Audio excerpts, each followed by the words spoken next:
म्हणे माझेची सर्व सुख तुका म्हणे माझेची सर्व सुख तुका म्हणे माझेची सर्व सुख तुका म्हणे माझेची सर्व सुख तुका म्हणे माझेची सर्व सुख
कृष्ण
रूप बहता लोचने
बहुत सुकृताची जोडे बहुत सुकृताची जोडे बहुत सुकृताची जोडे बहुत सुकृताची जोडी सुकृताची जोडी म्हणून विठ्ठले आवडे बहुत सुकृताची जोडी म्हणून विठ्ठले आवडे तुहा विठ्ठल बरोबा तुहा विठ्ठल बरोबा बहुत सुकृताची जोडी म्हणून विठ्ठले आवडे बहुत सुकृताची जोडी म्हणून विठ्ठले आवडे तुहा विठ्ठल बरोबा तुहा विठ्ठल बरोबा तुहा विठ्ठल बरोबा तुहा माधव बरोबा तुहा विठ्ठल बरोबा तुहा माधव बरोबा तुहा विठ्ठल बरोबा तुहा विठ्ठल बरोबा विठ्ठल बरोबा तुहा माधव बरोबा तुहा विठ्ठल बरोबा तुहा माधव बरोबा तुहा विठ्ठल बरोबा तुहा विठ्ठल बरोबा सर्व सुखाचे आदरे सर्व सुखाचे आदरे सर्व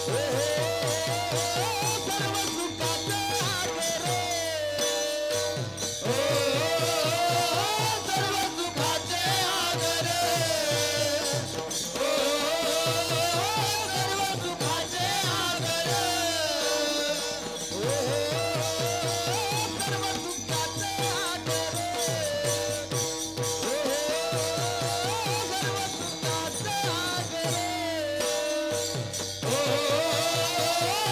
सुखाचे आदरे सर्व सुखाचे आदरे सर्व सुखाचे आदरे सर्व सुखाचे आदरा बापर माझे दिवर सर्व सुखाचे आदरा बापर माझे दिवर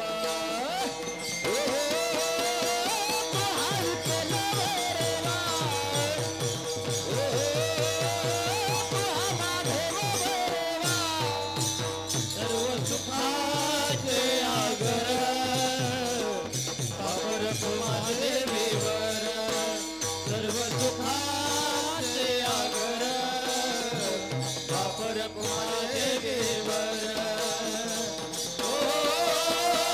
तुहा विठ्ठल बरोबा तुहा माधव बरोबा जय रामकृष्ण हरे जय रामकृष्ण हरे रामकृष्ण हरे जय राम जय रामकृष्ण हरे जय रामकृष्ण रामकृष्ण हरे जय राम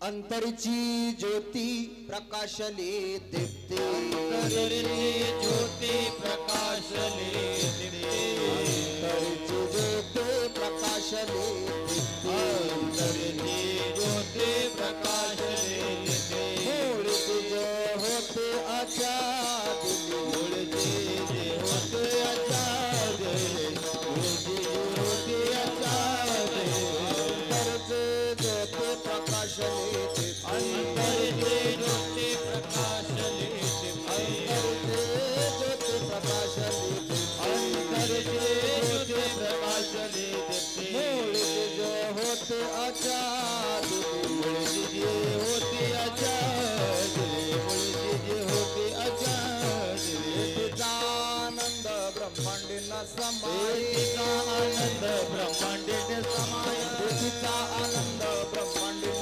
समाय तिचा आनंद ब्रह्मांडीन समाय उपदेशिकाय देव सुख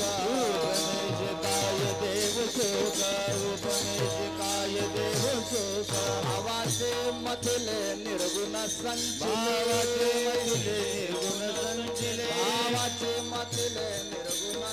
भावाचे मतिले निर्गुण संचिले हे उभे केले विटे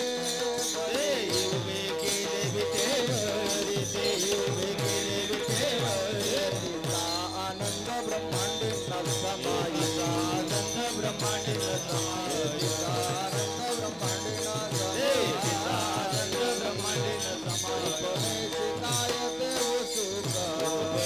काय देव सुख म्हणे आम्हा ब्रह्मांड पंढरे म्हणे आम्हा ब्रह्मांड पंढरे म्हणे आम्हा ब्रह्मांड पंढरे आम्हा ब्रह्मांड पंढरे माझी जे थोरी साठवणा माझी जी थोरी साठवण माझी जी थोरी साठवण तिचा आनंद ब्रह्मांड नसरे तिचा आनंद ब्रह्मांड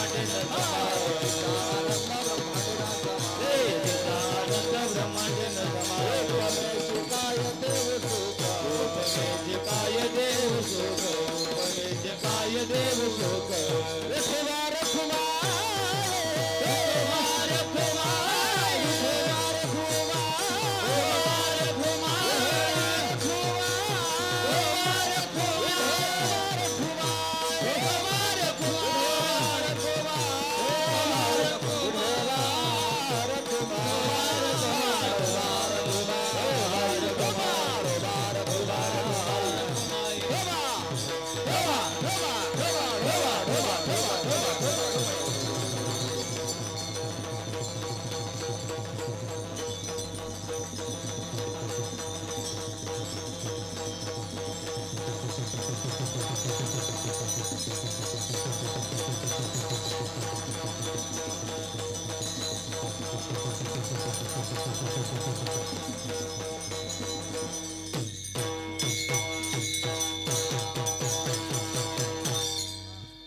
अंतरीची ज्योती प्रकाशली दीप्ती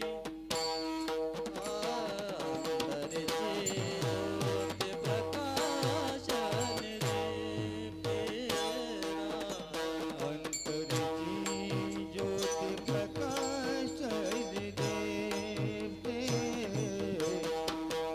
अंतरीची ज्योती प्रकाशली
सुख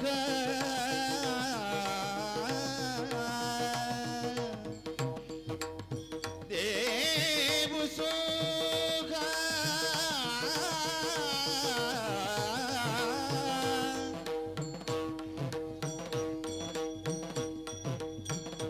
देव सुख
अंतरची ज्योती अंतरची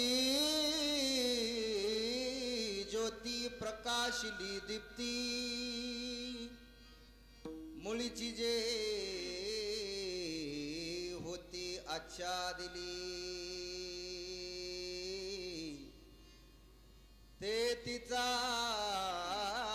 आनंद ब्रह्मांडीन समाई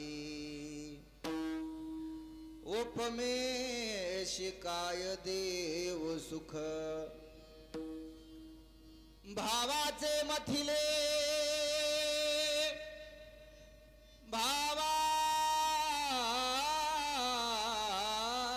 भावाची मथिले निर्गुण संचिले ते हे उभी केली विटेवरी ते तिचा आनंद ब्रह्मांडीन समाई उपमे शिकाय देव सुख तुका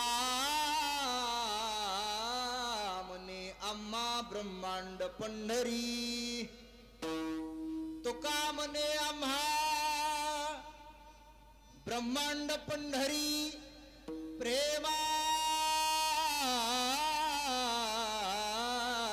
जे थोरी साठवण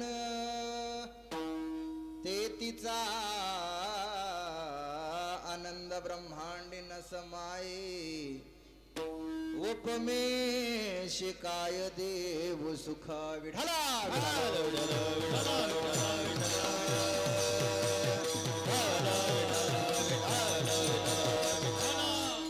अंतरची ज्योती प्रकाशिली दीप्ती मुळीची जे होती आच्या दिली ते तिचा आनंद ब्रह्मांडीन समाई उपमे शिकाय देव सुख वक्रतुंड महाकाय सूर्यकोटी समप्रभ निर्विघ्नं कुरु मे देवो सर्वकार्येषु सर्वदा समचरण सरोजं सान्द्रनीलाम्बुदाभं जगन्निहितपानि मण्डनं मल्लनानं तरुणतुलसीमाला कंदरं कञ्जनेत्रं सदयदबलहासं विठ्ठलं चिन्तयामि पाण्डुरङ्गा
विस्तारू बाबाजी सद्गुरु दास तुका आत्मरूप गणेशो केले स्मरण होय सकळ विद्येचे अधिकरण तेची वंदो श्री चरण श्री गुरूंचे ते नमस्कारो न्यता काय माझी वाणी मानेल संतासी रंजो चित्तासी आपुलिया मस्तक हे पायावरी या वार करी संताच्या आई भवानी तुझे थोर जाणे तुझ म्या उपासिले जोडी घेवो नीतीने मज बिकेसी लाविले हो खोळा पांगुळा करोनी अपना जवळ बैसविले ओदास तुझे भरे फिरे गर गरे यथावावरे माझा वर पशीन वाटू लागल तुझ्या फुलवरा बांधला फुलवरा बांधला तुझ्या फुलवरा फुलवरा बांधला तुझ्या फुलवरा बांधला फुलवरा बांधला तुझ्या फुलवरा बांधला फुलवरा बांधला तुझ्या फुलवरा बांधला फुलवरा बांधला तुझ्या फुलवरा बांधला फुलवरा बांधला तुझ्या फुलवरा बांधला फुलवरा बांधला तुझ्या फुलवरा बांधला फुलवरा बांधला फुलवरा बांधला फुलवरा बांधला फुलवरा बांधला तुझ्या फुलवरा बांधला फुलवरा बांधला तुझ्या फुलवरा बांधला फुलवरा बांधला तुझ्या फुलवरा बांधला फुलवरा बांधला तुझ्या फुलवरा बांधला कालिका माता की जय विठला विठला अंतरीची ज्योती प्रकाशिली दीप्ती मुळीची जे होती अच्छा दिली तेथीचा आनंद ब्रह्मांडी न समाय उपवेशी काय देवो सुख विठला अंतरीची ज्योती प्रकाशिली दीप्ती मुळीची जे होती अच्छा दिली तेथीचा आनंद ब्रह्मांडी न समाय उपमेशी काय देव सुख प्रस्तुत कीर्तनरूपी सेवेकरिता निवडलेला अभंग महाराष्ट्रातील थोर साधू वैराग्याचे मूर्तिमंत पुतळे संत हृदय सम्राट विश्ववंदे विश्वभूषण विश्वसंत जगदवंदे जगद्गुरु तुकोबराया यांचा 4 चरणाचा अभंग असून संत श्रेष्ठ जगद्गुरु तुकोबराया अभंगाच्या माध्यमातून पारमार्थिक जीवन जगून झाल्याच्या नंतर भगवान परमात्म्याचं नामस्मरण अर्थात चिंतन केल्याच्या नंतर भगवान परमात्म्याच्या संबंधानं परमार्थिक दृष्ट्या आलेली अनुभूती महाराज अभंगाच्या माध्यमातून व्यक्त करतात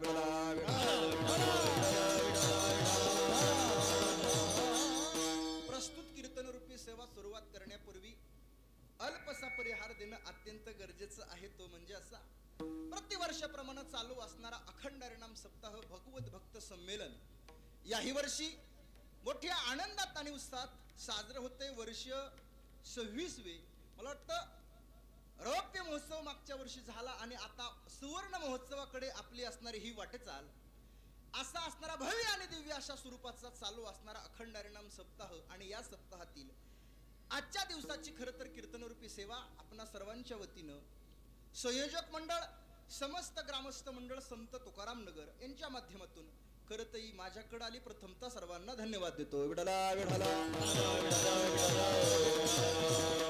खरं तर कीर्तनरूपी सेवा मला वाटतं नेहमी आपण कीर्तन करत असतो पण या असणाऱ्या अखंड हरिनाम सप्ताहाचं वैशिष्ट्य काय असेल मला वाटतं सर्वांनी सांगितलं आणि सांगणं हे क्रमशः कर्तव्यच आहे खरं तर आपणा सर्वांच्या श्रद्धास्थान गुरुवर्य सिद्ध सद्गुरु शंखनाजी बाबा यांच्या कृपा आशीर्वादानं चालू असणारा हा अखंड हरिनाम सप्ताह खरं तर बाबांची अनुपस्थिती असणारा हा पहिला सप्ताह आहे कारण गेले 25 वर्ष मला वाटतं असं एकही वर्ष नाही का त्या वर्षी बाबा इथं उपस्थित नाही पण मला असं वाटतं बाबा जरी या ठिकाणी यंदा उपस्थित नसले देहानं उपस्थित नसले तर निश्चित प्रमाणे बाबाचं अस्तित्व मात्र इथं निश्चित आहे याचं कारण मी सांगेल मला वाटतं तुम्ही बाबांची पाठीमागं प्रतिमा पहा मला वाटतं आपण सर्वजण फोटो पाहतो पेपरमध्ये आलेले फोटो दादा फोटो पाहतो आपण मला वाटतं पुढाऱ्यांचे फोटो पाहतो सगळ्यांचे फोटो पाहतो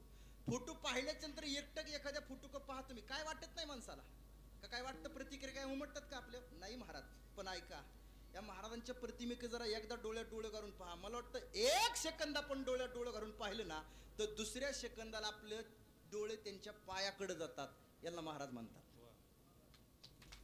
महाराज इथं पहा तुम्ही मला वाटतं कुणी दृष्टी देणार नाही दृष्टीला का महाराज त्या दृष्टीमध्ये पारमार्थाची ताकद आहे. विडला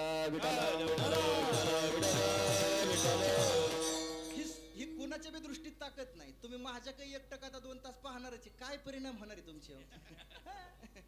काय परिणाम? दृष्टीत ताकद नाही. आपण नीट बघतच नाही तर ताकद यायची कशी? एक घोटाळा आहे मोठा.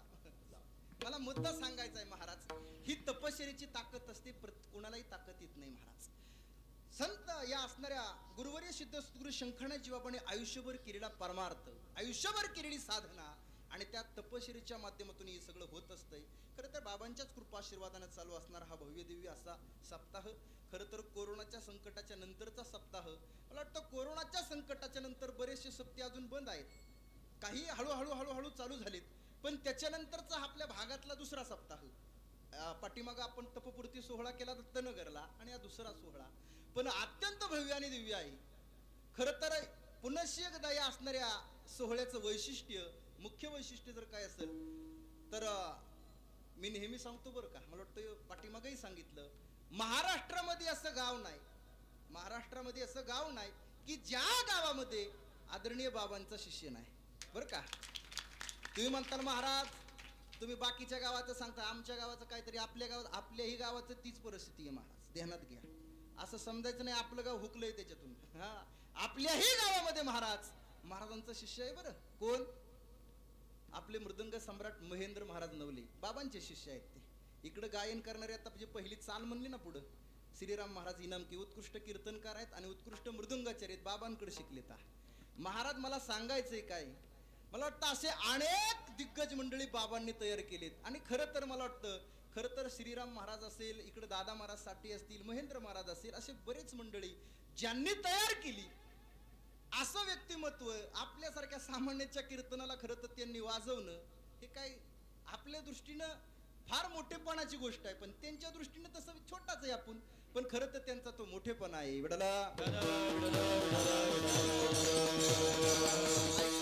असो, कीर्तनरूपी सेवेकरिता निवडलेला अभंग संत श्रेष्ठ जगद्गुरु तुकोबराय यांचा आहे. अभंगाच्या माध्यमातून जगद्गुरु तुकोबराया पारमार्थिक जीवन जगत असताना, पारमार्थिक साधना करत असताना, त्या साधनेच्या माध्यमातून भगवान परमात्म्याचं चिंतन केल्याचा परिणाम महाराजांच्या जीवनामध्ये आलेली जी अनुभूती आहे, महाराज ती अनुभूती अभंगाच्या माध्यमातून सज्जून व्यक्त करतात. खरं तर प्रत्येकाच्या जीवनामध्ये काही ना काही अनुभूती महाराज येत असते. बरं, मी म्हणेल संसारिकाच्या जीवनामध्ये आलेली अनुभूती वेगळी आणि परमार्थिकाच्या जीवनामध्ये आलेली अनुभूती महाराज वेगळी या. खरं तर संसारिकाच्या जीवनामध्ये सुद्धा अनुभव येतो, अनुभूती अनुभव म्हणा महाराज, संसारिकाच्या जीवनामध्ये सुद्धा अनुभव येतो आणि परमार्थिकाच्या जीवनामध्ये सुद्धा अनुभव येतो. तुम्ही म्हणाल महाराज मग जगद्गुरु तुकोबरायांचीच अनुभूती तुम्ही का सांगता? ऐका, संसारिकाच्या जीवनामध्ये आलेला अनुभव हा सांगण्याच्या योग्यतेचा नसतो महाराज. परमार्थिकाच्या जीवनामध्ये आलेली अनुभूती अर्थात अनुभव हा सांगण्याच्या योग्यतेचा असल्यामुळे जगद्गुरु तुकोबराया अभंगाच्या माध्यमातून अनुभूती सांगतात. खरं तर जगद्गुरु तुकोबराने या समाजाकडे पाहिलं आणि समाजाकडे पाहिल्याच्या नंतर जगद्गुरु तुकोबराने या समाजाचे प्रामुख्याने 3 वर्ग केले. प्रकाराचे 3 तुका मन केले जन, तुका मन केले जन, तुका मन केले. प्रकाराचे 3 तुका मन केले जन, तुका मन केले जन, तुका मन केले जन. प्रकाराचे 3 तुका म्हणे केले जन. महाराज जगद्गुरु तुकोबराने 3 प्रकारामध्ये वर्गीकरण केलं. महाराज सांगतात या समाजामध्ये एक वर्ग असा आहे तो अनेक क्षेत्रामध्ये पदार्पण करतो पण पूर्णावस्था महाराज एकाही क्षेत्रामध्ये नाही. महाराज सांगतात या समाजामध्ये एक वर्ग असा आहे तो एकाच क्षेत्रामध्ये पदार्पण करतो आणि त्या क्षेत्रामध्ये तो पूर्णावस्था प्राप्त होतो. पण ऐका, महाराज सांगतात या समाजामध्ये एक वर्ग मात्र असा आहे तो अनेक क्षेत्रामध्ये पदार्पण करतो. मी म्हणेल हा वर्ग अनेक क्षेत्रामध्ये म्हणण्यापेक्षा प्रत्येक क्षेत्रामध्ये पदार्पण करतो आणि पदार्पण करतो असं नाही तर तो प्रत्येक क्षेत्रामध्ये पूर्ण अवस्था प्राप्त झालेला आहे. पहिला वर्ग महाराज हा 1 नंबरचा वर्ग असा आहे. महाराज सांगतात तो अनेक क्षेत्रामध्ये पदार्पण करतो पण पूर्ण अवस्थेचा विचार केला तर महाराज सांगतात एकाही क्षेत्रामध्ये पूर्णावस्था होत नाही, ध्यानात घ्या. तुम्ही म्हणताल पहिला वर्ग, हो हा पहिला वर्ग असाच, फक्त क्षेत्र बदलत राहतो पण पूर्णावस्था नाही. उदाहरण सांगतो, फक्त एक ध्यानात राहू द्या, उदाहरण अंगा ओढून घेऊ नका.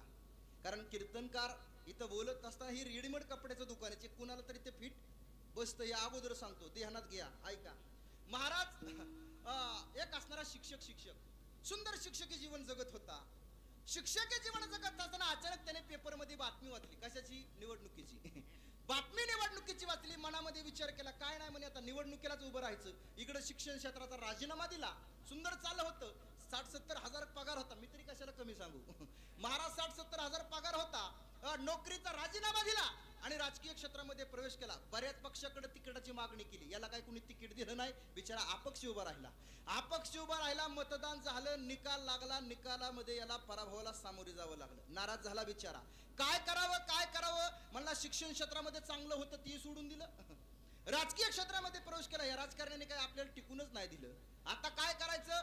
पवित्र अशी तुळशीची माळ गळ्यामध्ये घातली आणि आळंदी पंढरीची वारी चालू केली. मला वाटतं क्षेत्र किती बदलली हो, बोला. क्षेत्र 3. पूर्णावस्था. महाराज एकाही क्षेत्रामध्ये पूर्णावस्था नाही. महाराज सांगतात हा एक वर्ग आहे. महाराज सांगतात दुसरा वर्ग असा आहे, तो एकाच क्षेत्रामध्ये पदार्पण करतो आणि त्या क्षेत्रामध्ये तो पूर्णावस्था प्राप्त होतो. हा दुसरा वर्ग आहे. कोणाचा आहे का? मी म्हणेल हा दुसरा वर्ग असा आहे, विज्ञान विषय निवडील, पुढे जाऊन शास्त्रज्ञ होईल. गणित विषय निवडील, पुढे जाऊन गणितज्ञ होईल. परमार्थाकडे चला. मी म्हणतो गायन विषय निवडील आणि त्या क्षेत्रामध्ये तो पूर्णावस्था प्राप्त होईल. मी म्हणतो इकडं आदरणीय बाबा आहेत, बाबा मृदुंग विषय निवडतील आणि त्या क्षेत्रामध्ये सर्वोच्च टोकावरती असतील. मला वाटतं हे दुसरा वर्ग महाराज सांगतात. क्षेत्र निवडताना एकच निवडतात पण त्या क्षेत्रामध्ये ते पूर्णावस्था प्राप्त होतात. महाराज सांगतात हा 2 नंबरचा वर्ग आहे. पण ऐका, महाराज सांगतात एक वर्ग मात्र असा आहे, तो अनेक क्षेत्रामध्ये पदार्पण करतो. मी म्हणेन अनेक म्हणण्यापेक्षा तो प्रत्येक क्षेत्रामध्ये पदार्पण करतो आणि प्रत्येक क्षेत्रामध्ये पदार्पण करतोच नाही, तर तो प्रत्येक क्षेत्रामध्ये पूर्ण अवस्था प्राप्त होतो. तो वर्ग जर कुणाचा असेल तर महाराज सांगतात तो वर्ग म्हणजे संतांचा.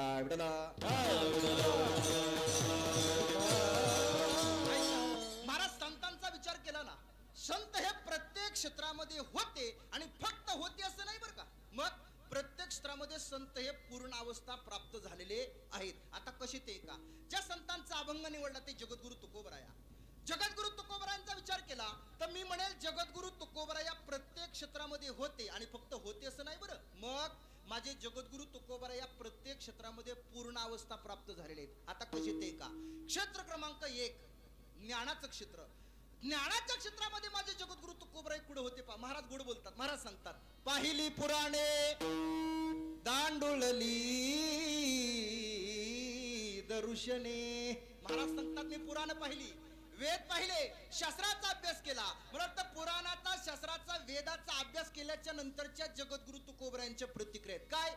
वेदाचा तो अर्थ आमाचीच ठावा, वेदाचा तो अर्थ आमाचीच ठावा, वेदाचा तो अर्थ आमाचीच ठावा, वेदाचा तो अर्थ आमाचीच ठावा, वेदाचा तो अर्थ आमाचीच ठावा, वेदाचा तो अर्थ आमाचीच ठावा.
उठावा एराने वहावा बहार माता.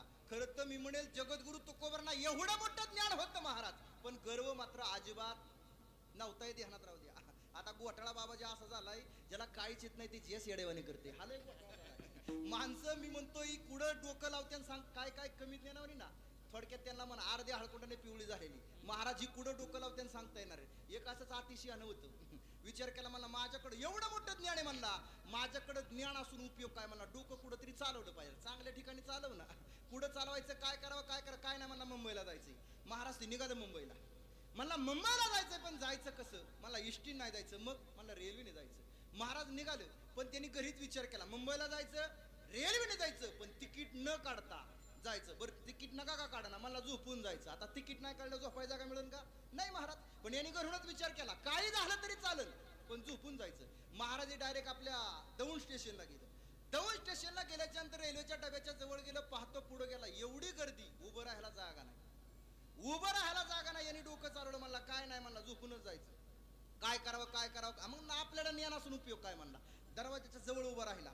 5-10 पावलं पाठीमागं सरला. पाठीमागं सरून जोरात म्हणला साप साप साप साप. अख्खा डबा मोकळा. महाराज अख्खा डबा मोकळा झाला. 5 मिनिटात गडी आतमध्ये गेला. जसाच पडला तसाच झोपला. 2 तास झोपला महाराज. 2 तास झोप झाल्याच्या नंतर विचार केला. म्हणला कल्याण डोंबिवलीच्या आसपास कुठेतरी म्हणला गाडी आलेली दिसती म्हणला म्हणून विचारावं. महाराज उठला दरवाजाच्या समोर आला आणि एक जणांना विचारलं का हो म्हणे गाडी कुठं आली. ते म्हणला गाडी कुठून आली. गाडी निघून गेली पण डब्यात साप असल्यामुळे डबा इथंच ठेवलाय. या अतिशयाची महाराज कुठं डोकं लावतील सांगता येणार नाही. माझ्या जगद्गुरु तुकोबांकडे एवढं मोठं ज्ञान होतं महाराज, पण माझ्या जगद्गुरु तुकोबांना गर्व नव्हता. मला मुद्दा सांगायचा आहे ज्ञानाच्या क्षेत्रामध्ये माझे जगद्गुरु तुकोबरा इतरांच्या पुढे होते. विडला विडाला. क्षेत्र क्रमांक 2 भक्तीचं क्षेत्र. मला वाटतं तुम्ही आम्ही सर्वजण भक्ती करतोय. करतो का. बोला बोला बोला बोलायचा कीर्तनामध्ये. तुम्ही आम्ही भक्ती करतो का. हा आता कीर्तनाला आल्या बी तुमच्या ध्यानात नाही का आपण भक्ती करतोय. लय गोठा झालाय महाराज. हा महाराज काय होतंय लोक कीर्तनाला आली तरी लोकांना असं वाटत नाही का आपण भक्ती विश्वासच राहिला नाही.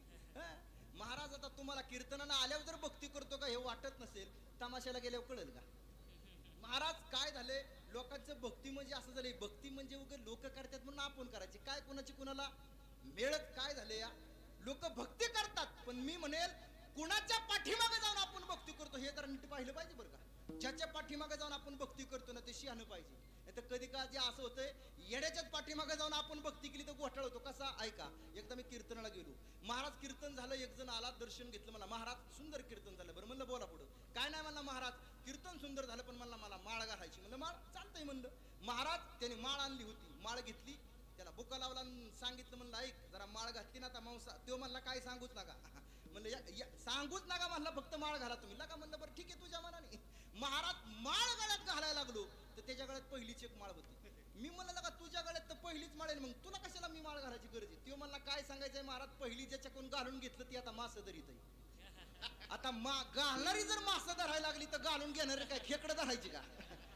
भक्ती कुणाच्या पाठीमागे जाऊन करावी महाराज कळायला पाहिजे.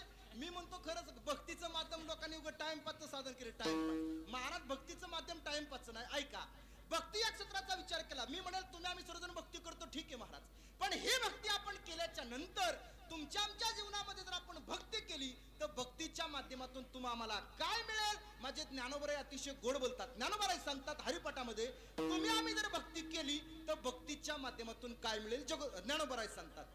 भावविना भक्ती भक्ती विना मुक्ती. बळविना सती बोलू नये. बळविना सती बोलू नये. भावविना भक्ती भक्ती विना मुक्ती. बळविना सती बोलू नये. बळविना सती बोलू नये. भावविना भक्ती भक्ती विना मुक्ती. भावविना भक्ती भक्ती विना मुक्ती. भावविना भक्ती भक्ती विना मुक्ती. भावविना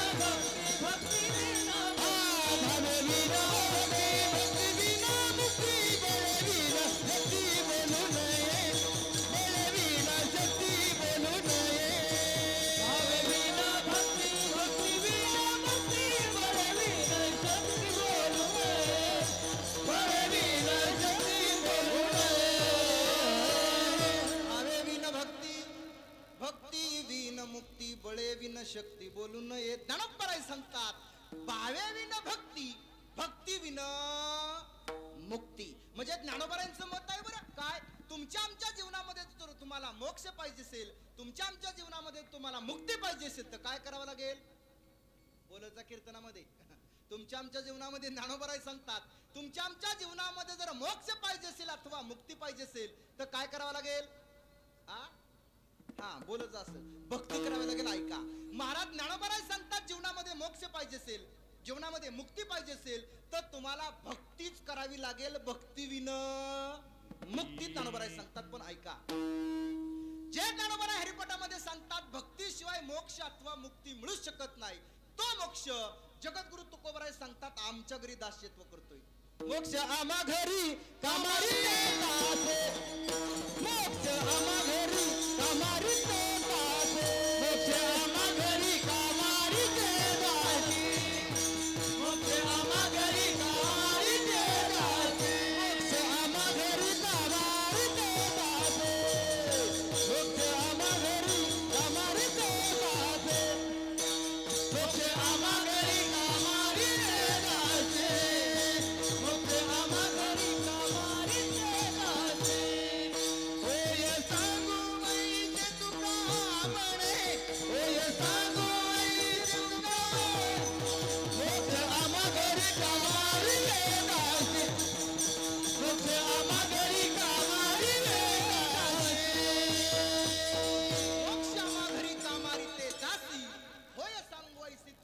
किंवा तुकोबराय सांगतात तुका म्हणे मुक्ती परिणिली नोवरी आता दिवस चारी खेळी मिळी.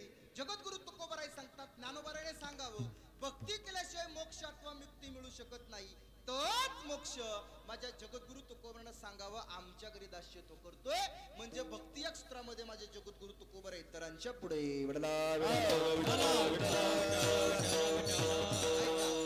ज्ञानाच्या क्षेत्रामध्ये माझे जगद्गुरु तुकोबराय पुढे आहेत, भक्तीच्या क्षेत्रामध्ये माझे जगद्गुरु तुकोबराय चला पुढे. मी म्हणतो ज्याप्रमाणे ज्ञानाच्या आणि भक्तीच्या क्षेत्रामध्ये माझे जगद्गुरु तुकोबराय पुढे आहेत ना, त्याप्रमाणे जगद्गुरु तुकोबराय चांगल्या प्रकारचे डॉक्टर होते महाराज. बरं जगद्गुरु तुकोबराय चांगल्या प्रकारचे डॉक्टर होते. डॉक्टर तुम्ही म्हणताल तुझं ऐकतोय म्हणजे काही लागला का सांगायला.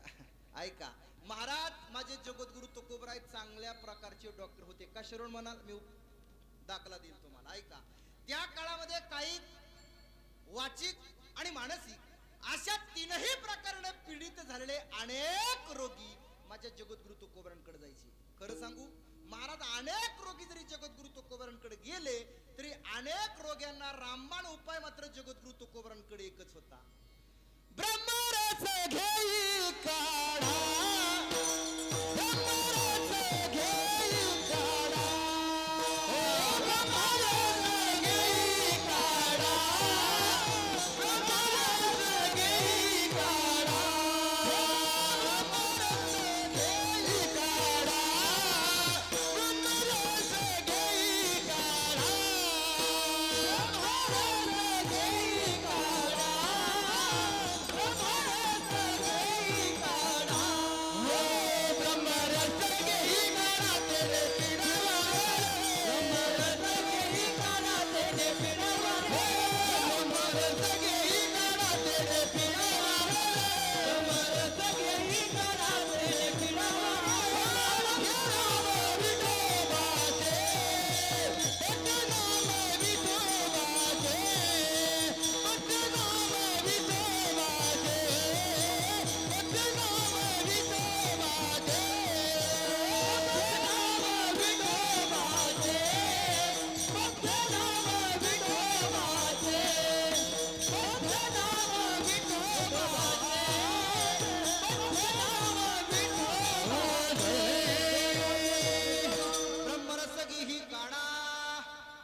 जगद्गुरु तुकोबराय चांगल्या प्रकारचे डॉक्टर होते. चला पुढे ज्याप्रमाणे जगद्गुरु तुकोबराय ज्ञानाच्या क्षेत्रात पुढे आहेत, भक्तीच्या क्षेत्रामध्ये पुढे आहेत, ज्याप्रमाणे डॉक्टर आहेत ना त्याप्रमाणे माझे जगद्गुरु तुकोबराय चांगल्या प्रकारचे कॉन्ट्रॅक्टर सुद्धा होते महाराज. हो मी प्रमाण देईल. ऐका कॉन्ट्रॅक्टर म्हणजे आताच्या भाषेत गौंडी म्हणा. ऐका महाराज, माझ्या जगद्गुरु तुकोबरानं सांगावं, मी घर बांधलं आणि बांधलेल्या घरामध्ये राहिलो. महाराज गोड बोलतात. महाराज सांगतात, निरंजनी आम्ही बांधिले घर, निराकारी निरंतर राहिलो से. महाराज, निरंजनी आम्ही बांधिले घर, अर्थात जगद्गुरु तुकोबर आहे. कॉन्ट्रॅक्टर सुद्धा होते. चला पुढे. ज्याप्रमाणे ज्ञानाच्या क्षेत्रात पुढे आहेत, भक्तीच्या क्षेत्रामध्ये पुढे आहेत, चांगल्या प्रकारचे डॉक्टर होते, कॉन्ट्रॅक्टर होते, त्याप्रमाणे माझ्या जगद्गुरु तुकोबरांना व्यवहार सुद्धा चांगल्या प्रकारचा कळत होता. बरं हो, मी म्हणेल जगद्गुरु तुकोबरांना व्यवहार सुद्धा चांगल्या प्रकारचा कळत होता. त्याच्यासाठीच ना जगद्गुरु तुकोबराने काय केलं तर महाराज सांगतात, दुकान टाकलं. घातला दुकान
दान. महाराज, देती आली असी दान, अर्थात संत उदार उदार. त्याच्यासाठी काय केलं तर माझ्या जगद्गुरु तुकोबरानं दुकान टाकलं. मी तर म्हणेल, संत जगद्गुरु तुकोबरांचा विचार केला ना तर व्यवहार सुद्धा चांगल्या प्रकारचा कळत होता. समाजाचा थोडासा हेतू चुकीचा आहे बरं का. कधी कधी काय काय लोकांना असं वाटतं, काय ज्यांना परमार्थ कळतो त्यांना व्यवहार कळत नाही. ऐका महाराज, असं वाटतं बरं का लोकांना, ज्यांना परमार्थ कळतो त्यांना व्यवहार. पण मी एक वाक्य सांगून जाईल महाराज, ऐका. मी म्हणतो, परमार्थिकाला जो व्यवहार कळेल तो संसारिकाला कळेलच असं सांगता येणार नाही. हे जरा ध्यानात राहू द्या. असं समजू नका हे धोतरण टोपी आणि पांढरी कपडे घालतात म्हणजे अजिबात नाही, अजिबात नाही. ह्या गाड्यांचा नादच करायचा नाही. बरं का. वारकऱ्याचा नाद तुम्ही करूच नका आणि व्यवहाराच्या बाबतीत अजिबात करू नका. हे तुम्हाला खरं सांगू का, इतकी खतरनाक माणसं आहेत ना, तुम्ही कालाच्या दिवशी बघा, बाहेरून सांगतात आत कसं आहे ती. आपलं माझा मुद्दा सांगायचा, समजून घ्या, हुशारी तुम्ही तसं. ऐका महाराज, मी म्हणेल वारकऱ्याचा विचार करणार, नादच करायचा नाही बरं का वारकऱ्यांचा. मी उदाहरण सांगतो, तुमच्या लगेच लक्षात येईल. एक राजा होता. राजाने विचार केला, काय राजाकडे मेन संपत्ती होती 1,00,000 रुपये किमतीचा एक घोडा, अशी 19 घोडे राजाकडे होती. राजाने विचार केला, इतर असणारी संपत्ती आहे पण मला ही मेन संपत्ती आहे. बरं, लाख रुपयाचा घोडा आणि 1,00,000 रुपयाच्या घोड्याचा विचार केला ना, त्या रिकी बिनती होत्या ना, सोन्याच्या, चांदीच्या नव्हत्या, सोन्याच्याच होत्या 2-2 किलोच्या. मला कुठे त्यात काय घालायची तेव्हा. महाराज, 19 ते असणारे घोडे सगळे. त्या असणाऱ्या राजाने विचार केला, म्हणला काय, म्हणला हे घोडे आपले द्यायचे, पण कुणाला द्यायचे. त्याने विचार केला, म्हणला ही मी गेल्याच्या नंतर पुढं. राजाला माहिती, आपण कधी ना कधी, तुम्ही सुद्धा सर्वजण, एक ना एक दिवस मी सांगतो, इथं असणारा प्रत्येक माणूस, या गावात जन्माला प्रत्येक व्यक्ती कधी ना कधी मरणारी. महाराज, ध्यानात राहू द्या तुम्ही.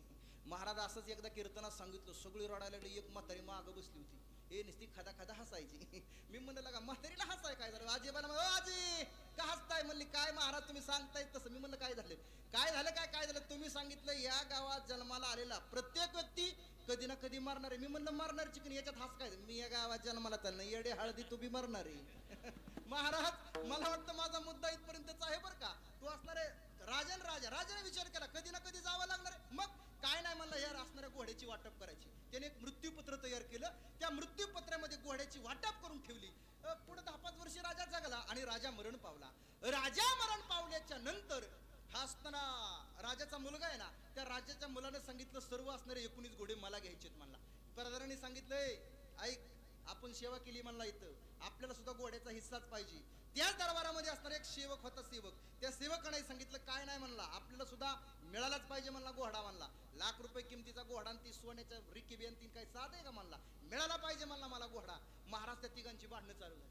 भांडणं होत असताना अचानक एक दिवस त्या प्रधानाला त्या राजवाड्यामध्ये फिरत असताना इकडे तिकडे काहीतरी पाहत असताना ते मृत्यूपत्र सापडलं. मृत्यूपत्र सापडल्याच्या नंतर त्या मृत्यूपत्रामध्ये राजानं त्या घोड्याची वाटप लिहिली होती आणि त्याच्यात नेमकं प्रधानाचं नाव होतं. प्रधान मला कामच झालं आपला. आता राजाच्या मुलाला सांगितलं ऐक, तू जरी मुलगा असेल ना तरी तुला असणाऱ्या घोड्याच्या वाटपीमध्ये आम्हाला सामील करून घ्यावं लागेल का म्हणे. मृत्यूपत्रामध्ये आमचं नाव आहे. ठरलं. मृत्यूपत्र राजाने ज्याप्रमाणे लिखाण केलं त्याप्रमाणे घोड्याची वाटप करायची. ऐका, मी तुम्हाला मृत्यूपत्र वाचून दाखवतो, बसल्या बसल्या फक्त तुम्ही वाटप करा, जमल ना. ऐका, 19 लाखाचे 19 घोडे. या 19 घोड्यापैकी 1/2 घोडे राजाचा मुलगा, 1/4 घोडे राजाचा प्रधान आणि 1/5 घोडे ते असणाऱ्या राजाच्या दरबारामधल्या सेवकाला द्यायचे. आता कोणाला किती द्यायचे तेवढं बसले बसले सांगा. घोडे किती आहेत? बोला बोला बोला.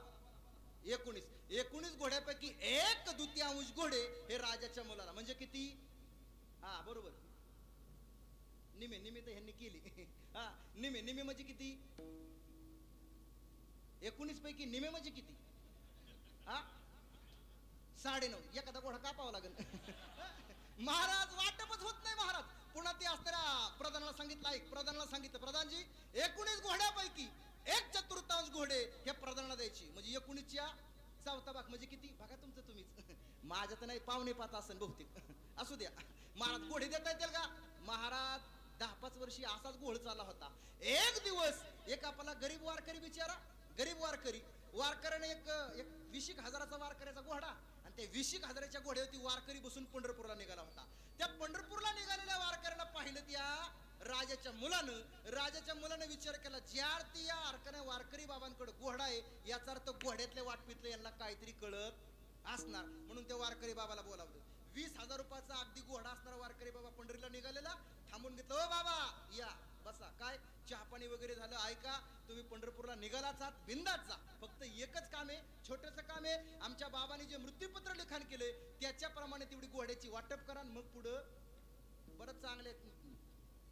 महाराज त्या असणाऱ्या वारकरी बाबांना सांगितलं ठीक आहे, काय हरकत नाही, पण अट आहे काय? मृत्यूपत्राप्रमाणे वाटप करा. वारकरी बाबा म्हणजे ठीक आहे, बघू. मृत्यूपत्र पाहिलं. 19 लाखाची 19 घोडे, 1/2 घोडे राजाचा मुलगा, 1/4 प्रधानजी, 1/5 घोडे राजाच्या दरबारातला सेवक. वारकऱ्याने विचार केला, हे 19 लाखाची 19 घोडे, पुन्हा एका घोड्याचं 2-2, 3-3 किलो सोनं, हे बरीच संपत्ती आहे. आणि एवढी संपत्ती जर राजा या तिघांना देतोय म्हणजे ही काहीतरी विशेषच आहे. त्या असणाऱ्या वारकऱ्याने विचार केला, एवढी संपत्ती जर राजा यांना देतोय तर आपला योग ठेवायचा कशाला? हे वारकऱ्याने योग कुणाला दिला? त्या तिघांना दिला. घोडे किती झाला आता? 20. आता बोला, 20 घोड्यापैकी 1/2 घोडे ह्या राजाच्या मुलाला द्यायचे. म्हणजे किती? हा आता लय पटापट सांगायला लागली लागा. 10 घोडे. महाराज राजाच्या मुलाला 10 दिले, राहिले 10. या प्रधानाला 1/4 घोडे म्हणजे 20/4 बरोबर. 20/4 बरोबर 5 ला सांगा की मग. महाराज 5 घोडे प्रधानाला दिले, राहिले 5. सेवकाला 1/5, 20/5 बरोबर 4. सेवकाला 4, राजाच्या मुलाला 10, प्रधानाला 5, सेवकाला 4. राहिलेल्या लाखाच्या घोड्या वारकरी बसताना पंढरपूरला निघून गेला. याला वारकरी म्हणतात. हा वारकऱ्याचा नाप करायचा नाही. गेला केवढ्याचा वारकऱ्याचा 20चा मिळाला म्हणून यांचा नाद नका करू. विठला विठला. मला मुद्दा एवढा सांगायचा आहे महाराज, जगद्गुरु तुकोबरांना चांगल्या प्रकारचा व्यवहार कळत होता. तुका म्हणे हित व येतो व्यापार, करा काय फार शिकवावे. महाराज या संपूर्ण सर्व क्षेत्रामध्ये पूर्ण अवस्था प्राप्त झालेले महात्मे म्हणजे माझे जगद्गुरु तुकोबराया. खरं तर जगद्गुरु तुकोबरांना एक गोष्ट प्रकर्षण माहित होती, या जगाचा मालक अखिल कोटी ब्रह्मांडाने पंढरीश परमात्मा नक्की कसा आहे. जगद्गुरु तुकोबराने सांगावं तो परमात्मा नक्की कसा आहे. महाराज सांगतात, आनंदाद्वय नित्य निरामय जे का निज देह योगियांचे. महाराज जगद्गुरु तुकोबराय सांगतात, त्या भगवान परमात्म्याचा विचार केला तर तो भगवान परमात्मा आनंद रूप आहे. मी म्हणेल तोच प्रश्न जर आपण ज्ञानोबारायांना विचारला तर ज्ञानोबाराय सांगतात तो भगवान परमात्मा नक्की कसा आहे. सत्य ज्ञानाने गगनाचे प्रावरण सत्य ज्ञानाने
गगनाचे प्रावरण नाही रूप वर्ण गुणजेत.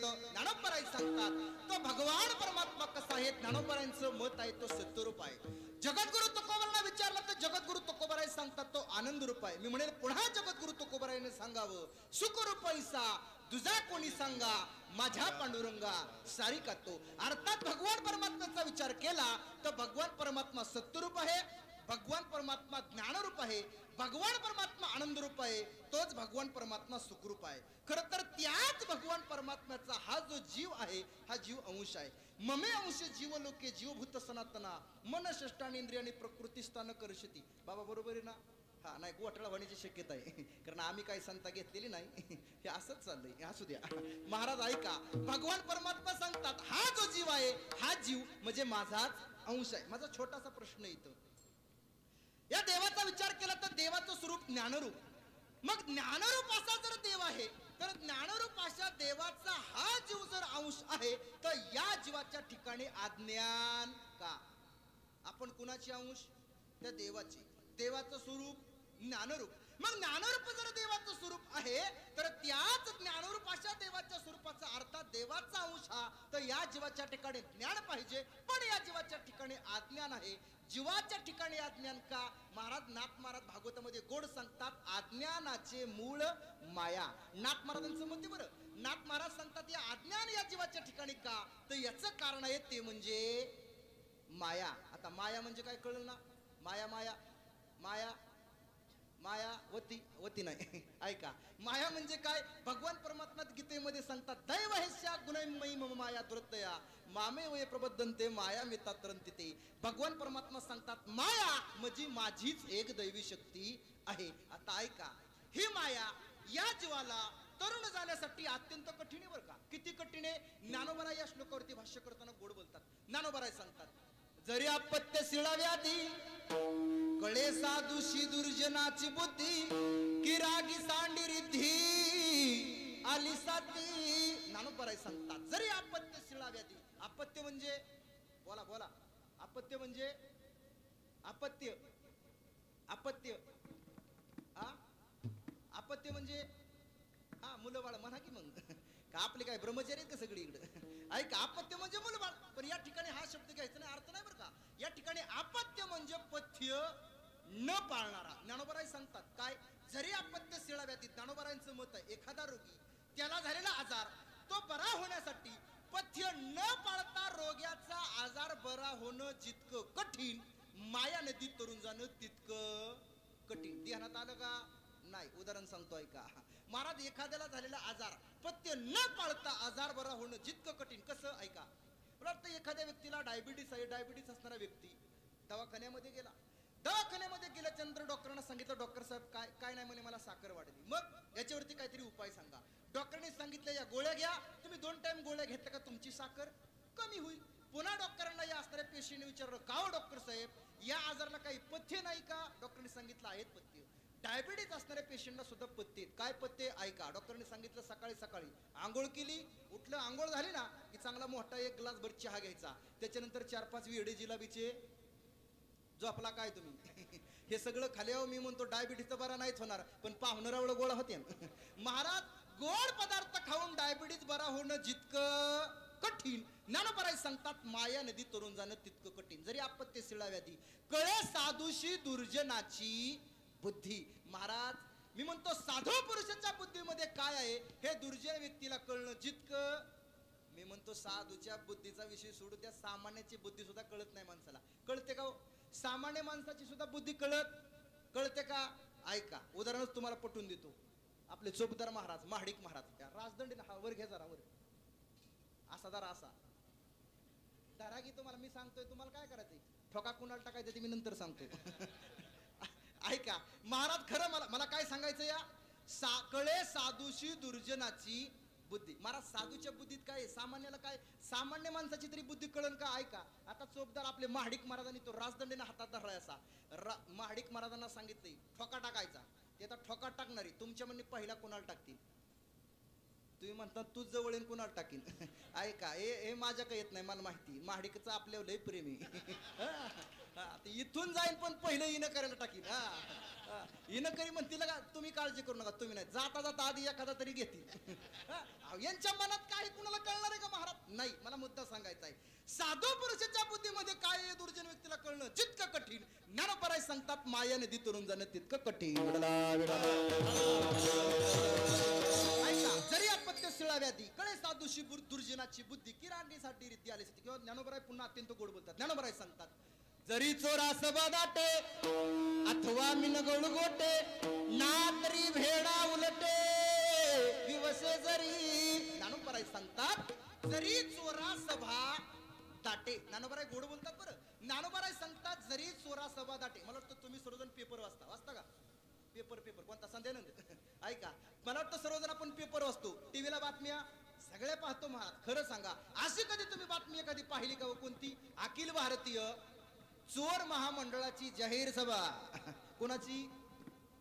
पोरांची नाही, चोराची. महाराज, चोराच्या सभेला गर्दी होणं जितकं कठीण, ज्ञानोबराय सांगतात माया नदी तरुण जाणं तितकं कठीण. जरी चोरा सभा दाटे अथवा मिन गोळ गोटे. मिन म्हणजे मिन म्हणजे मासा. ज्ञानोबराय सांगतात बरं, गळाला लागलेला मासा कोळ्याच्या तावडीतून सुटणं जितकं कठीण, ज्ञानोबराय सांगतात माया नदी तरुण जाणं तितकं कठीण. तुम्ही म्हणाल महाराज, मग एवढे जर ही माया नदी तरुण जाणं कठीण आहे, तर ही माया नदी तरुण जाता येत नाही का? महाराज, जाता येते. ही माया नदी जर तरुण जावं असं वाटत असेल तर त्याच्यासाठी अत्यंत गोड उपाय जगद्गुरु तुकोबाराय तो उपाय सांगतात. जगद्गुरु तुकोबाराय सांगतात, तेने माया झाले तुटे, तेने माया झाले तुटे, तेने माया झाले तुटे, तेने माया झाले तुटे. हरि हरि तुम्ही म्हणाले सगळे, हरि हरि तुम्ही म्हणाले सगळे, हरि हरि तुम्ही म्हणाले सगळे, हरि हरि हमी म्हणाले सगळे. तेने माया झाले तुटे,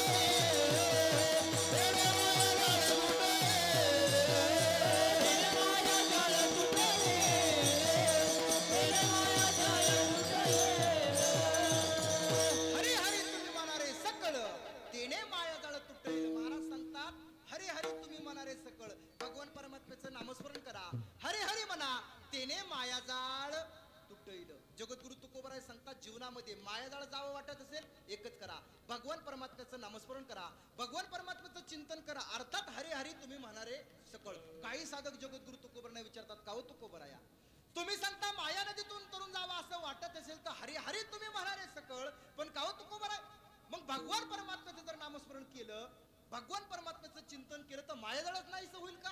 जगद्गुरु तुकोबराय सांगतात नाही. मग जगद्गुरु तुकोबराय सांगतात ऐका, भगवान परमात्म्याचं जर जीवनामध्ये चिंतन केलं, भगवान परमात्म्याचं जीवनामध्ये नामस्मरण केलं तर फक्त मायाजाळ नाहीसं होत नाही. जगद्गुरु तुकोबराय सांगतात, माझ्या जीवनामध्ये मी भगवान परमात्म्याचं चिंतन केलं, भक्ती केली, त्याचा परिणाम माझ्या अंतःकरणामध्ये असणारी जी आत्मज्योत आहे ती लोप पावली होती. पण भगवान परमात्म्याचं चिंतन नामस्मरण केल्याचा परिणाम अंतःकरणामध्ये असणारी आत्मज्योत प्रकाशमान झाली.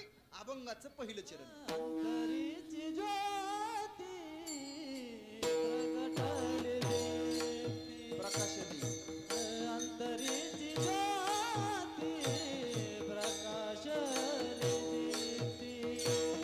अंतरीची ज्योती प्रगटली दीप्ती. अंतरीची ज्योती प्रगटली दीप्ती. अंतरीची ज्योती प्रकाशली दीप्ती. अंतरीची ज्योती अंतरीची ज्योती प्रकाशली दीप्ती. अंतरीची ज्योती प्रकाशली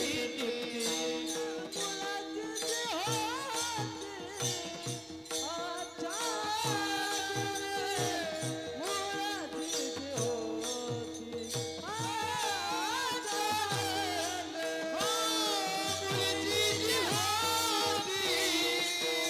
मुलाची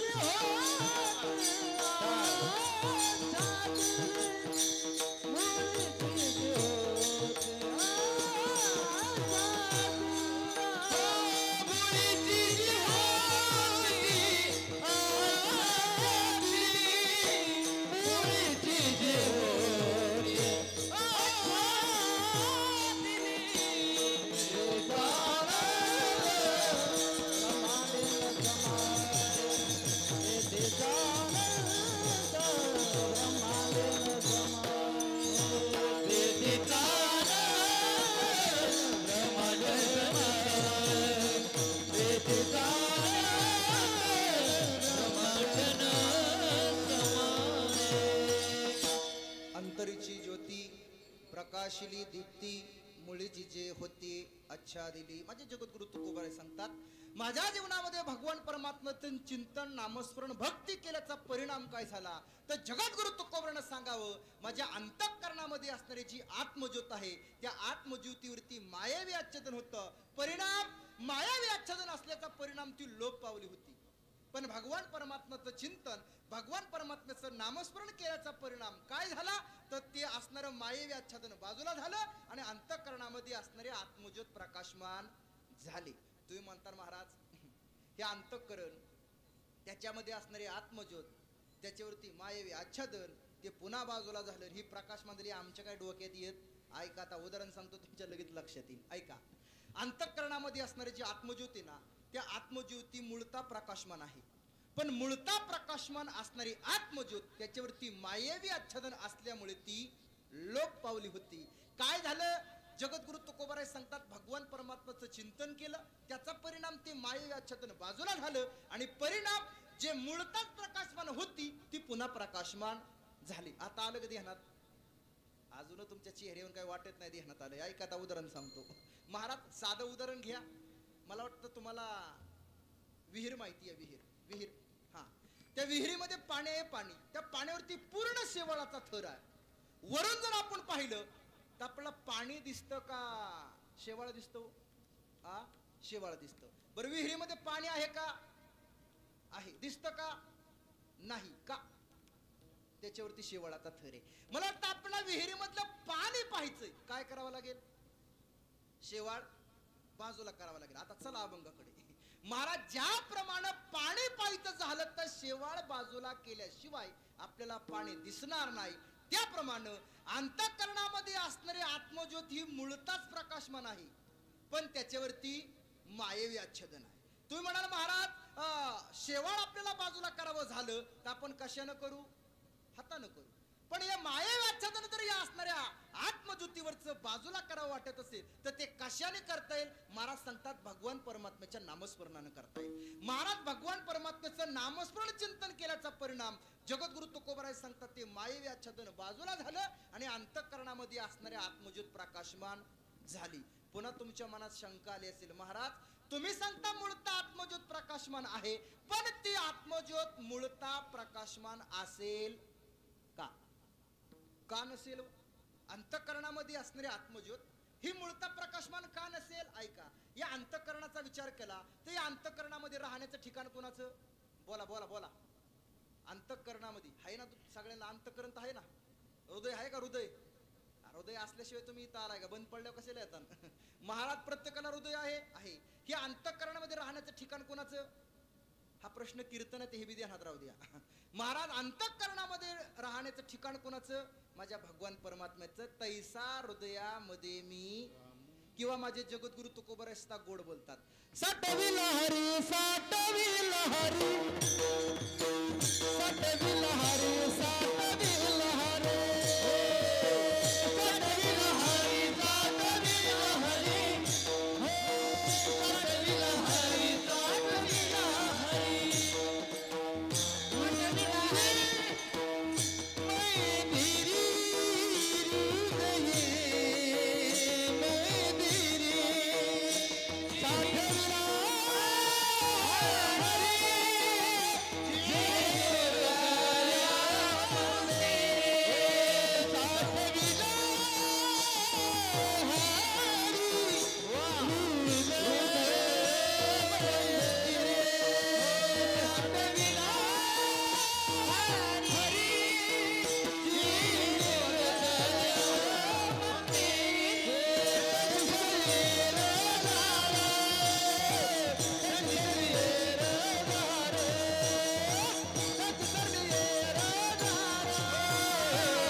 प्रश्न पुढचा. मला मुद्दा काय सांगायचा आहे? अंतःकरणामध्ये असणारे आत्मज्योत प्रकाशमान असेल का? मी या मुद्द्याशी बोलतोय. अंतःकरणामध्ये राहण्याचं ठिकाण देवाचं इथपर्यंत ठीक आलं. आता ऐका, मला वाटतं तुमच्या आमच्या दृष्टीने विचार केला तर तुमच्या आमच्या दृष्टीनं सर्वात प्रकाशमान काय? मला वाटतं इथं मंडपाचा विचार केला तर मंडपामध्ये आपल्याला प्रकाश कशाचा मिळतोय? Halogen, bulb. त्याचा सर्वात प्रकाशमान काय? बोला बोला बोला. सर्वात प्रकाशमान आपल्या डोळ्याने दिसतं ना, सर्वात प्रकाशमान काय? हा, सूर्य. सांगायचं की उत्तर जरा का? मी काय पोलीस स्टेशन आणि काय तुम्हाला लगेच? ऐका महाराज, सर्वात प्रकाशमान तो सूर्य. पण ऐका, तुमच्या आमच्या दृष्टीनं जो सूर्य सर्वात प्रकाशमान आहे त्या सूर्याला उगवण्याची सत्ता मात्र सूर्याची. तुझी सत्तेने वेदाचे बोले,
ऐसा तू समर्थ ब्रह्मांडाचा धनी, ऐसा तू समर्थ ब्रह्मांडाचा धनी, ब्रह्मांडाचा धनी. तुझ्या सत्तेने वेदासी बोलणे, सूर्यासी चालणे, तुझिया बळे किंवा तुझिया सत्ते. महाराज, सूर्यासी चालणे तुझिया बळे. महाराज, जो सूर्य आहे त्या सूर्याला हलण्याची चालण्याची सत्ता कुणाची? देवाची. मग सर्वात प्रकाशमान काय? तो देव. त्या देवाचं राहण्याचं ठिकाण अंतःकरण. मग सर्वात प्रकाशमान असणारा देव जरी अंतःकरणामध्ये राहतो, तर या अंतःकरणामध्ये असणारी आत्मज्योत ही प्रकाशमान नसेल का? ती मूळतःच प्रकाशमान आहे. पण जगद्गुरु तुकोबाराय सांगतात, त्या आत्मज्योतीवरती मायावी आच्छादने. परिणाम भगवान परमात्म्याचं चिंतन केल्याचा परिणाम ते मायावी आच्छादन बाजूला झालं आणि अंतःकरणामध्ये असणारी आत्मज्योत प्रकाशमान झाली. अंतरीची ज्योती प्रकाशिली दीप्ती, मुळीची जे होती आच्छादिली. जगद्गुरु तुकोबाराय सांगतात, अंतःकरणामध्ये असणारी आत्मज्योत प्रकाशमान झाल्याचा परिणाम माझ्या जीवनामध्ये मला आनंद झाला. माझ्या जीवनामध्ये मला जो आनंद झाला, त्या आनंदाचा विचार केला तर जो आनंद माझ्या जीवनामध्ये मला झाला, त्या आनंदाला कोणत्याही सुखाची उपमा देता येत नाही. अभंगाचं दुसरं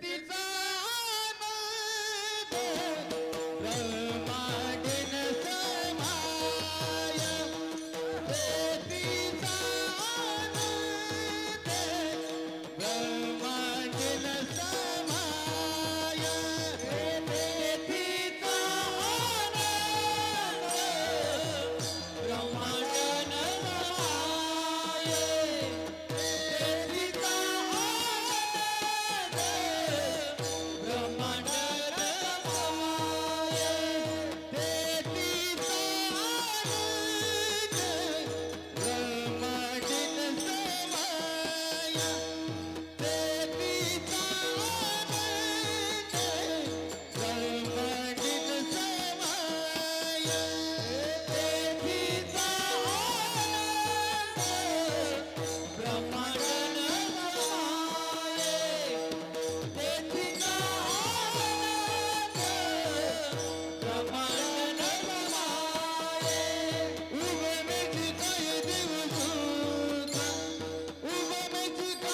ब्रह्मांडीन समाय, तिचा आनंद ब्रह्मांडीन समाय,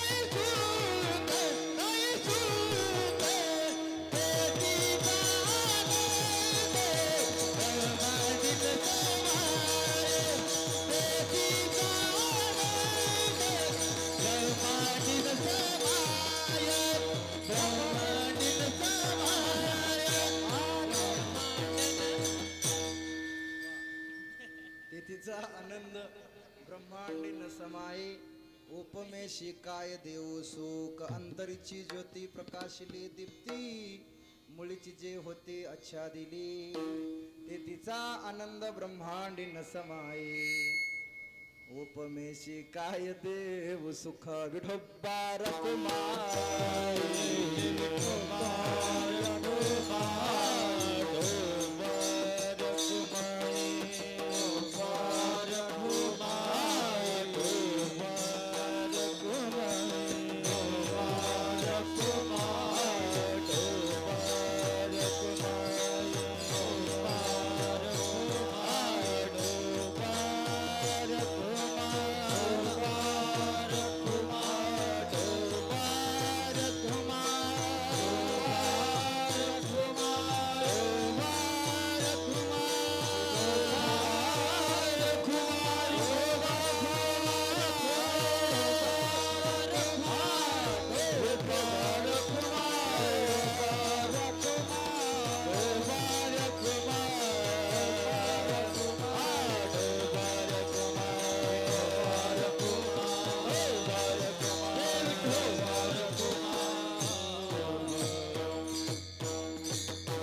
अंतरीची ज्योती प्रकाशिली दीप्ती, मुळीची जे होती आच्छादिली. तेथीचा आनंद ब्रह्मांडीन समाये, उपमेशी काय देव सुख. जगद्गुरु तुकोबराय सांगतात, अंतःकरणामध्ये असणारी आत्मज्योत प्रकाशमान झाली, त्याचा परिणाम काय झाला तर माझ्या जीवनामध्ये मला आनंद मिळाला. जगद्गुरु तुकोबराय सांगतात, तेथीचा आनंद ब्रह्मांडी न समाय. समाय नाही महाराज, मग तेथीचा आनंद ब्रह्मांडी न समाय. ज्या आनंदाचा विचार केला तर जगद्गुरु तुकोबरानं सांगावं, उपमेशी काय देऊ सुख. महाराज त्या आनंदच जगद्गुरु तुकोबराय सांगतात माझ्या जीवनामध्ये असा मिळाला की त्या आनंदाला कोणत्याही सुखाची उपमा देता येत नाही. तुम्ही म्हणताल महाराज आमच्याही जीवनामध्ये आम्हालाही आनंद मिळतो, मग जगद्गुरु तुकोबराय जो आनंद सांगतात तो आनंद आणि आमच्या जीवनामध्ये मिळणारा आनंद याच्यामध्ये काय बदल आहे का? हो आहे बदल. ऐका, आनंदाचा विचार केला तर मी आनंदाचे दोन प्रकार करेल. एक साधनजन्य आनंद आणि दोन म्हणजे स्वयंसिद्ध आनंद. मी म्हणेन साधनजन्य आनंद वेगळा आणि स्वयंसिद्ध आनंद वेगळा. काही साधन काही साधनाच्या माध्यमातून मिळणारा आनंद याला साधनजन्य आनंद म्हणा. मी म्हणेल जोपर्यंत साधन एखादा आपल्या समोर आहे तोपर्यंत त्या साधनाच्या माध्यमातून मिळणारा आनंद त्याला साधनजन्य आनंद म्हणा. आणि स्वयंसिद्ध आनंद म्हणजे काय? तो जो आनंद मिळाल्याच्या नंतर चिरकाल टिकतो त्याला स्वयंसिद्ध आनंद असं म्हणा. आलं कधी ध्यानात? नाही आलं? आता उदाहरण सांगतो ऐका. साधनजन्य आनंद म्हणजे काय? एखादं साधन जोपर्यंत आपल्या समोर आहे तोपर्यंत त्या साधनाच्या माध्यमातून आपल्याला आनंद मिळतो त्याला साधनजन्य आनंद म्हणा. उदाहरण काय? ऐका, भारताची आणि पाकिस्तानची मॅच चालू आहे असं समजा. भारताची पाकिस्तानची मॅच चालू आहे, मॅच भारतानं जिंकली. मॅच भारतानं जिंकल्याच्या नंतर आपल्याला आनंद होतो का दुःख? बोला बोला बोला. हा, दुःख? हा, आनंद होतो. किती महिने? भारतानं मॅच जिंकली, आपल्याला आनंद किती महिने होतो? महिने कशाचं? काही कालावधी पुरता आनंद होतो. बरोबर? मला सांगायचा आहे मुद्दा, काही कालावधी पुरता जो आनंद होतो त्याला साधनजन्य आनंद म्हणा. पण ऐका बरं, माझ्या जगद्गुरु तुकोबरांच्या जीवनामध्ये जो आनंद झाला ना तो स्वयंसिद्ध आनंद. ज्या आनंदाचा विचार केला तो जो आनंद चिरकाल टिकतो त्याला स्वयंसिद्ध आनंद असं म्हणा. असा स्वयंसिद्ध आनंद जगद्गुरु तुकोबराय सांगतात माझ्या जीवनामध्ये झाला. त्या आनंदाचा विचार केला तर उपमेशी काय देऊ सुख. त्या आनंदाला कोणत्याही सुखाची उपमा देता येत नाही. काही साधक बोलले का हो जगद्गुरु तुकोबराया, तुम्ही सांगता आमच्या जीवनामध्ये आम्हाला आनंद झाला, ठीक आहे, पण हा आनंद तुमच्या जीवनामध्ये तुम्हाला झाला याचं कारण तरी काय? महाराज सांगतात निर्गुण निराकार असणारा परमात्मा त्याला सगुण साकार करून विटेवरती उभा केलं म्हणून माझ्या जीवनामध्ये तो आनंद झाला. अभंगाचं तिसरं चरण. हो भावाचे माथिले निर्गुण संचले, हो भावाचे माथिले निर्गुण संचले, हो भावाचे माथिले निर्गुण संचले, हो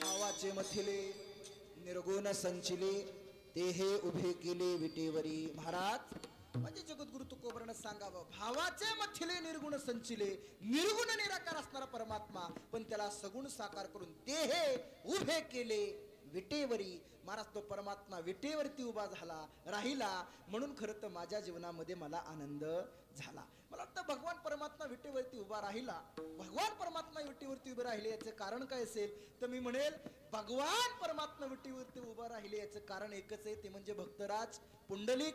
भक्तराज पुंडलिकाने केलेली आईवडिलांची सेवा आणि या सेवेचा परिणाम माझ्या भगवान परमात्म्याला आज तागायत पुंडलिकासाठी अजोनी तिष्ठत किंवा युगे 28 विटेवरी. मला मुद्दा सांगायचा आहे, भगवान परमात्मा जर आज तागायत विटेवरती उभा कशासाठी असेल मला वाटतं पुंडलिकानं केलेल्या आई वडिलांच्या सेवेचा परिणाम.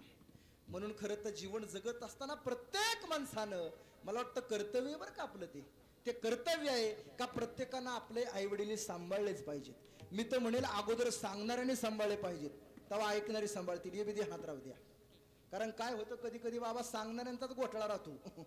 सांगणाऱ्यांचे जर सांभाळत नसतील तर मला वाटतं सांगण्याचा अधिकार नाही महाराज. मला मुद्दा सांगायचा आणि मला वाटतं आज काल परवा मी एक अशी बातमी वाचली बरं का, सुंदर बातमी आजच ना औरंगाबादची, बरोबर ना. औरंगाबाद जिल्हा परिषदेने असा GRच काढलाय आता. काय GR आहे का, जो व्यक्ती कुणी आई वडिलांना सांभाळत नाही त्याचा 30% पगार कपात करायचा आई वडिलांना द्यायचा. अत्यंत चांगल्या प्रकारचा निर्णय बरं का. मला वाटतं काय त्यांचं नाव शेळके काहीतरी, हा शेळके काहीतरी अध्यक्षांचं नाव. खरं तर अध्यक्षासाठी चांगल्या एकदा टाळ्या वाजवा. आणि मी म्हणेल औरंगाबादचे असणारे अध्यक्ष अत्यंत चांगला उपक्रम आहे. 30% पगार कपात कशासाठी, आई वडिलांच्यासाठी. मला वाटतं हे अत्यंत चांगले. फक्त औरंगाबाद पुरतं मर्यादित न राहता हे संपूर्ण आपल्या भारतामध्ये झालं पाहिजे. महाराष्ट्रामध्ये नाही म्हणणार मी, संपूर्ण भारत देशामध्ये झालं पाहिजे. आणि 30% पगार तुम्ही म्हणता लय जे नोकरीले त्यांचा 30% पगार कपात होईल. तुमचं काय, आमचं बी तसंच आहे. सगळ्यांचं तसं केलं पाहिजे. मी म्हणतो ज्यांच्या नावावर जमिनी आहेत ना त्या पोरांच्या जमिनी सुद्धा माघारी घेतल्या पाहिजे. आणि अधिकार पाहिजे बरं का. मला वाटतं असा अधिकार GR शासनाने काढला पाहिजे. जरी आई वडिलांनी जमीन मुलाच्या नावावर करून दिली, सांभाळलं नाही कळलं पुन्हा रिटर्न आई वडिलांच्या नावावर. मला वाटतं असा GR काढणं आता गरजेचं आहे. आणि मला वाटतं या औरंगाबादचा GR जर संपूर्ण भारत देशामध्ये जर अंमलात आला तर वृद्धाश्रमाची निर्मितीच काय, मी म्हणतो वृद्धाश्रम नावाचा शब्द शिल्लक राहणार नाही. पण खरं तर हे झालं पाहिजे. मला मुद्दा का सांगायचा आहे का, आईवडिलांची सेवा केल्याचा परिणाम माझा भगवान परमात्मा 28 युग अर्थात विटेवरती उभा राहिले. भावाचे मथिले निर्गुण संचिले ते हे उभे केले विटेवरी. ज्या पंढरीस परमात्मा ज्या विटेवरती उभा राहिले, ज्या ठिकाणी उभा राहिले ती पंढरी आता कशी वाटती, जगद्गुरु तुकोबराय शेवटच्या चरणामध्ये ब्रह्मांड पंढरी तुकमने आम्हा ब्रह्मांड पंढरी तुकमने आम्हा ब्रह्मांड पंढरी तुकमने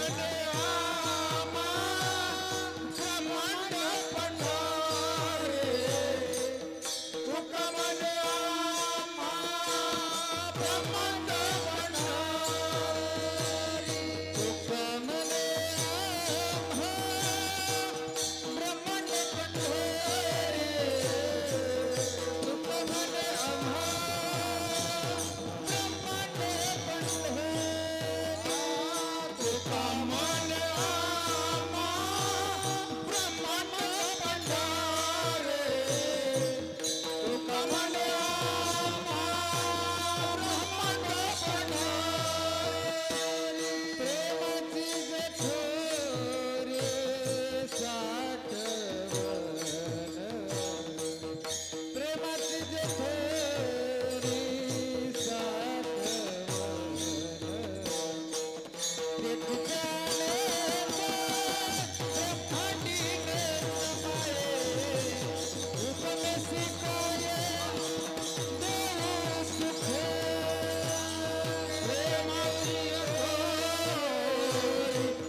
प्रेमाचे जे थोरी साठवर ते तिचा आनंद ब्रह्मांडी नसमाय उपनिषी काय देऊ सुख. दानेश्वर माऊली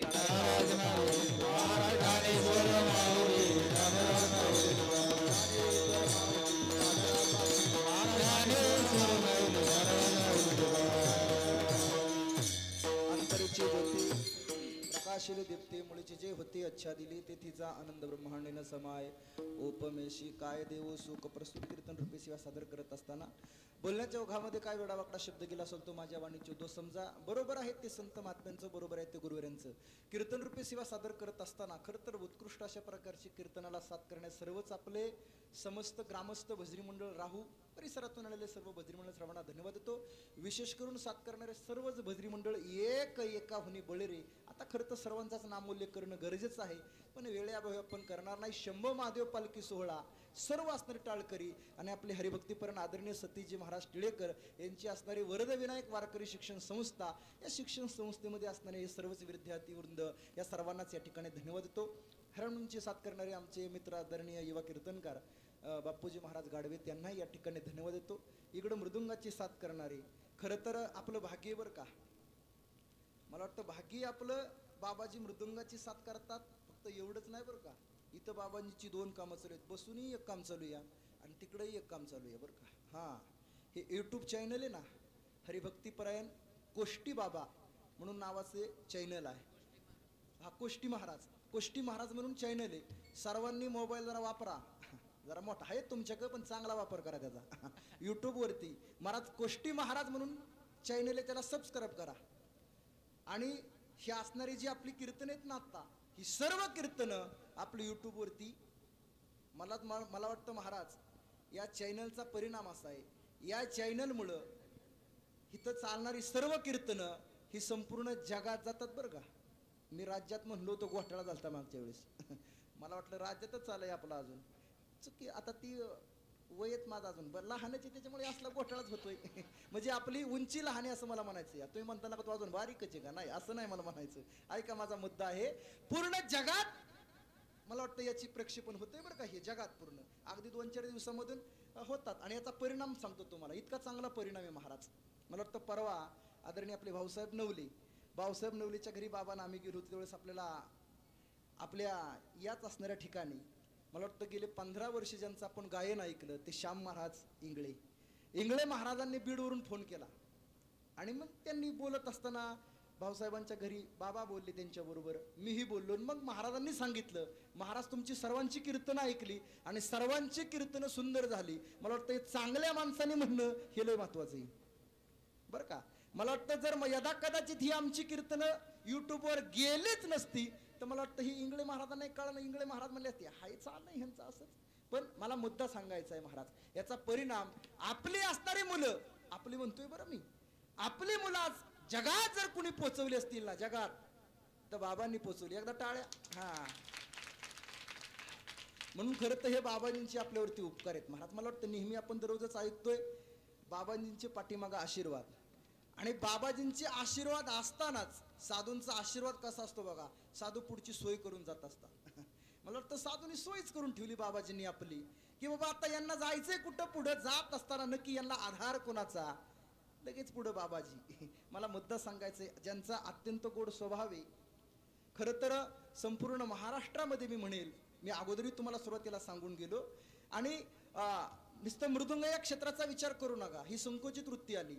ज्यांची संपूर्ण ज्ञानेश्वरी मुखोद्गत आहे, ज्ञानेश्वरी मुखोद्गत म्हणतोय मी, पाठ आपली पानं बी एक पाठ नाही, वव्या एक आपल्या मागं पुढं होत्या सगळ्या. पण महाराज ज्यांची ज्ञानेश्वरी मुख, मी तर म्हणतो प्रत्यक्ष ज्ञानोबराय म्हणजेच बाबाजी आपल्यासाठी बरं का.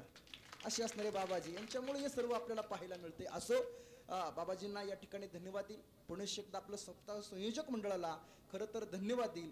आणि चॅनलमुळे बाबाजी फायदे होतात बरं का. ह्या प्रक्षेपणामुळे बघा तुम्ही, आम्ही एरवी कीर्तनाला जातो इकडे परिसरात ना, या थंडीच्या दिवसात एवढा घोटाळा असतो, कोण रगी अंगाव घेऊन येईल, गोधाडे अंगाव घेऊन, काय नाही अवघड असतं. या आम्हाला नीट बसा, कानटोप्या काढा. पण इथं मात्र ह्याचा लय फायदा झाला, लोक अशी नटून थटून ये, चांगले बरं.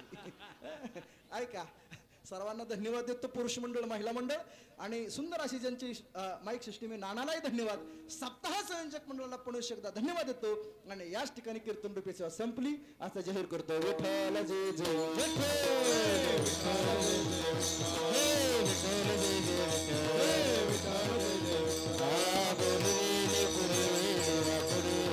करा क्षमा करा